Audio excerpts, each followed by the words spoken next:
देश का एक बहुत बड़ा इकोनॉमिक रिफॉर्म्स है और जीएसटी के हमारी सरकार लगातार प्रयास कर रही है कि जीएसटी को स्मूथलेस और यूजर फ्रेंडली बनाया जाए।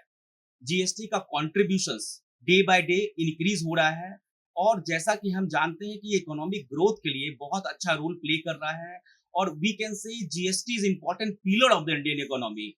इसके अलावा मैं अभी ये शेयर करना चाहूंगा, रिसेंटली गवर्नमेंट ने जीएसटी एमनेस्टी स्कीम लाई है। क्या है ये जीएसटी एमनेस्टी स्कीम?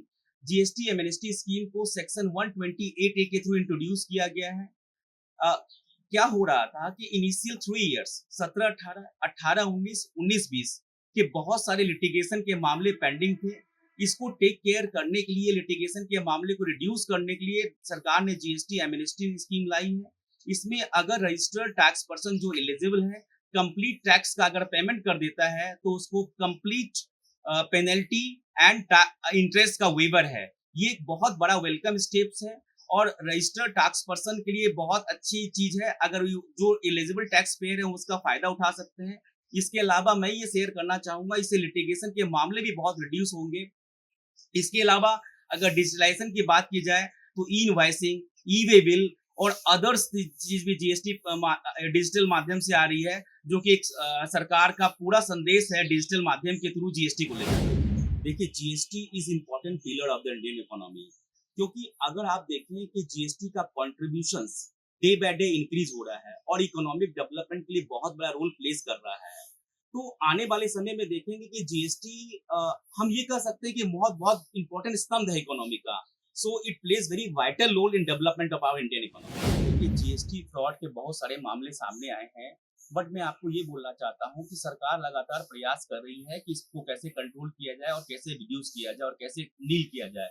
फ्रॉड करने वाला व्यक्ति किसी न किसी स्टेज पर पकड़ा ही जाता है और सरकार डिजिटल माध्यम और अदर माध्यम से पूरा प्रयास कर रही है इसको रिड्यूस किया जाए और इसको कंट्रोल किया जाए। देखिए, जीएसटी ट्रिब्यूनल के पहले मैं आपको एक बात शेयर करना चाहूंगा। देखिए, अभी क्या है ना, जो एपेलेट अथॉरिटी ऑर्डर पास करती है उसका अगर कोई पर्सन एग्रीव है तो उसकी अपील वो ट्रिब्यूनल में कर सकता है, लेकिन अभी तक ट्रिब्यूनल ऑपरेशनल नहीं हुआ है, जिससे कि रजिस्टर्ड टैक्स पर्सन को बहुत प्रॉब्लम फेस करनी पड़ रही है। तो हमारा ये मानना है, जैसा कि हम समझ पा रहे हैं कि ट्रिब्यूनल ऑपरेशनल फाइनेंशियल ईयर 2025 के एंड तक हो जाएगा।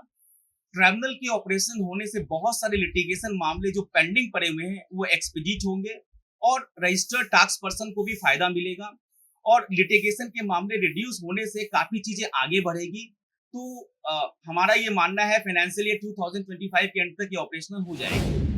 जीएसटी ट्रिब्यूनल किस माध्यम से आएगा? जैसा कि हम लोग एक्सपेक्ट कर रहे हैं, ये हाइब्रिड मोड में आने की संभावना है। ये फिजिकल और वर्चुअल दोनों होने की संभावना है। देखिए, मैं जीएसटी मैन के नाम से जाना जाता हूँ या अदर नाम से जाना चाहता हूँ, ये मेरे को फर्क नहीं पड़ता। मेरे माइंड में ये जरूर है, अगर रजिस्टर्ड टैक्स पर्सन की कुछ क्वेरी है तो I am available to answer it. क्योंकि अगर कोई बिजनेसमैन की क्वेरी को रिजॉल्व किया जाएगा तो वो मेरा ये मानना है कि अगर बिजनेस आगे बढ़ेगा तो देश आगे बढ़ेगा और देश आगे बढ़ेगा तो हम लोग की उन्नति होगी। So I am available to answers any query across India. ऐसी ही चटपटी और ताज़ा तरीन खबरों के लिए आप YBC इंडिया को लाइक, सब्सक्राइब और शेयर जरूर करें और हाँ, अपनी प्रतिक्रिया देना हमें ना भूलें, ताकि हम रोज नई नई खबरें आपके लिए यूं ही लाते रहेंगे।